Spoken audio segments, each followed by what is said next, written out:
ఆగండమ్మా.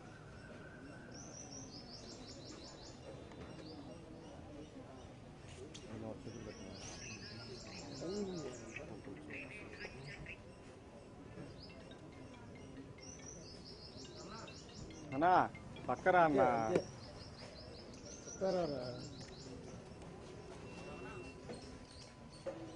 అయిపోయింది. ఓకేనా?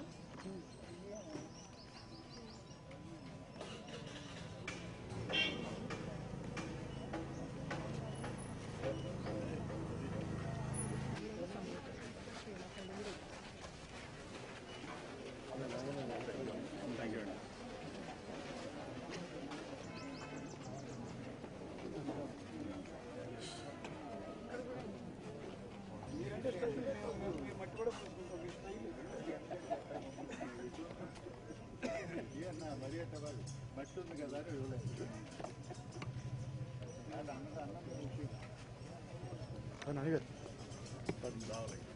మమ్మల్ని పెట్టించండి.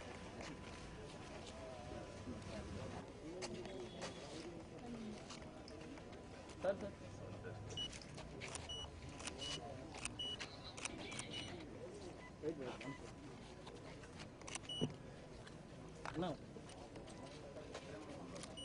సార్ సార్ మేడం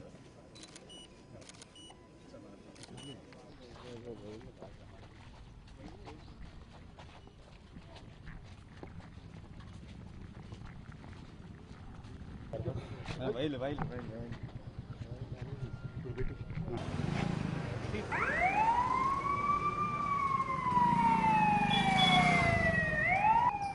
ఓటర్లు మినహా మరి ఎవరు కూడా ఎన్నికల అధికారి వద్ద నుండి ముందస్తు అనుమతి లేనిదే పోలింగ్ స్టేషన్ లోనికి ప్రవేశించరాదు.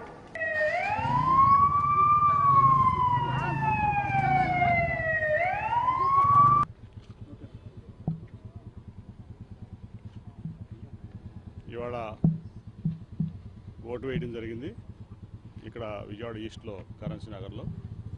అట్లాగే ఖచ్చితంగా ప్రజలందరూ కూడా మంచి స్పందన, వైసీపీకి భారీ స్పందన లభిస్తుంది, వైఎస్ఆర్సీపీ పార్టీకి. ముఖ్యంగా అన్ని వర్గాల వారు, ఏదైతే పథకాల్లో బెనిఫిట్ పొందిన వాళ్ళు అవ్వనండి, లేకపోతే అభివృద్ధి ఫలాలు అనుభవించినటువంటి పౌరులు కానివ్వండి, మన ఏదైతే జగన్మోహన్ రెడ్డి గారు మళ్ళీ ముఖ్యమంత్రి అయితేనే ఈ రాష్ట్రానికి బాగుంటుందని ప్రతి ఒక్కళ్ళు అనుకుంటున్నారు. ఖచ్చితంగా 175కి 175 ఏదైతే జగన్మోహన్ రెడ్డి గారు టార్గెట్ పెట్టినారో అది అచీవ్ అవుతున్న ఎటువంటి సందేహం లేదు. విజయవాడ పార్లమెంట్లో కూడా 7-7 వైసీపీ గెలవబోతూ ఉంది. అలాగే పార్లమెంట్లో కూడా భారీ మెజార్టీతో గెలుస్తాం. ఈరోజు మేము ఫ్యామిలీ అంతా కూడా మా ఓటు హక్కుని వినియోగించుకోవడం జరుగుతుంది. ఎక్కడికి వెళ్ళినా కానీ చాలా మంచిగా ఓటింగ్ ప్రక్రియ అనేది జరుగుతుంది. ప్రజలందరూ కూడా చాలా ఎర్లీగానే వచ్చి ఇక్కడ లైనప్ చేయడం జరుగుతుంది. నా విజ్ఞప్తి ఏంటంటే విజయవాడ ప్రజలందరికీ కూడా మీ ఓటు హక్కుని తప్పకుండా వినియోగించుకోండి.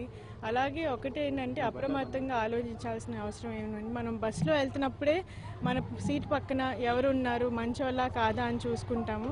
అలాంటిది నెక్స్ట్ 5 years మనం పాలించే వాళ్ళు ఎలాంటి వాళ్ళు ఎక్కడి నుంచి వచ్చారు, వాళ్ళ బ్యాక్గ్రౌండ్ ఏంటి, వాళ్ళకి మనం మంచి చేస్తారా లేదా, లేకపోతే వాళ్ళ స్వార్థం కోసం పనిచేస్తారా అని ఆలోచించుకుని మీ ఓటు హక్కుని వినియోగించుకోవాలని ప్రతి ఒక్కరికి కూడా విజ్ఞప్తి చేసుకుంటున్నాను. తప్పకుండా ఈరోజు ఎండున్నా వానున్నా దేనికి కూడా ఇబ్బంది పడకుండా తప్పకుండా ఈరోజు ప్రతి ఒక్కరు కూడా ఓటు వేయాలని కోరుకుంటున్నాను. Thank you.